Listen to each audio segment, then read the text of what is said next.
السلام علیکم میرے پیارے دوستوں، کیا آپ جانتے ہیں کہ اللہ کے حکم سے ایک نبی نے سمندر کو دو حصوں میں تقسیم کیا؟ حضرت موسیٰ علیہ السلام اپنی قوم کو لے کر دریا کے کنارے پہنچے اور فرعون کے سپاہی پیچھے سے آ رہے تھے۔ قوم نے اللہ کا شکر ادا کیا اور ایمان میں مضبوط ہوئے۔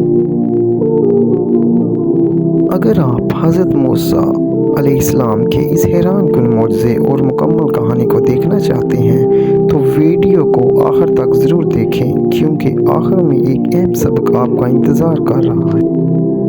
قوم خوف زدہ تھی اور بے بسی کے عالم میں دریا کے کنارے کھڑی تھی۔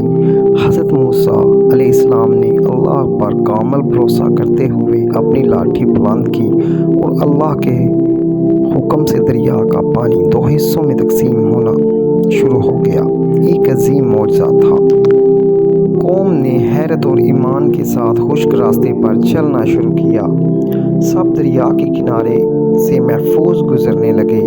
ادھر فرعون اور اس کا لشکر بھی ان کے پیچھے دریا میں داخل ہو گیا، مگر جیسے ہی بنی اسرائیل پار پہنچے، پانی دوبارہ اپنی جگہ پر آ گرا۔ فرعون اور اس کا پورا لشکر دریا میں غرق ہو گیا۔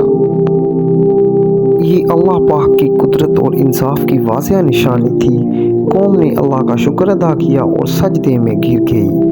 حضرت موسیٰ علیہ السلام نے انہیں صبر اور ایمان کی تلقین کی۔ رات کے وقت سب نے سکون سے آرام کیا۔ صبح ہوئی تو ایک نئے سفر کا آغاز ہوا۔ حضرت موسیٰ علیہ السلام اپنی قوم کے ساتھ صحرا میں آگے بڑھے۔ انہوں نے ہر قدم پر اللہ کی رہنمائی اور مدد پر بھروسہ کیا۔ قوم نے بھی صبر اور یقین کے ساتھ سفر جاری رکھا۔ مشکل میں اللہ کو یاد کرتے اور اس سے دعائیں مانگتے۔ رات کو وہ آسمان کے نیچے آرام کرتے اور دن میں سفر کرتے۔ حضرت موسیٰ علیہ السلام نے انہیں نیکی، صبر اور شکر کی تعلیم دی۔ وقت گزرتا گیا اور قوم کا ایمان مضبوط ہوتا گیا۔ انہوں نے اللہ کی نشانیوں کو یاد رکھا اور اس کا شکر ادا کیا۔ آخر کار وہ ایک پرامن مقام پر پہنچے جہاں انہیں سکون نصیب ہوا۔ یہ واقعہ ہمیں سکھاتا ہے کہ اللہ پر بھروسہ کرنے والا کبھی ناکام نہیں ہوتا۔ بے شک مشکل وقت میں صبر اور ایمان ہی کامیابی کی کنجی ہے۔ اگر آپ کو یہ ویڈیو پسند آئی تو RHS ٹی وی کو سبسکرائب کریں۔ شکریہ۔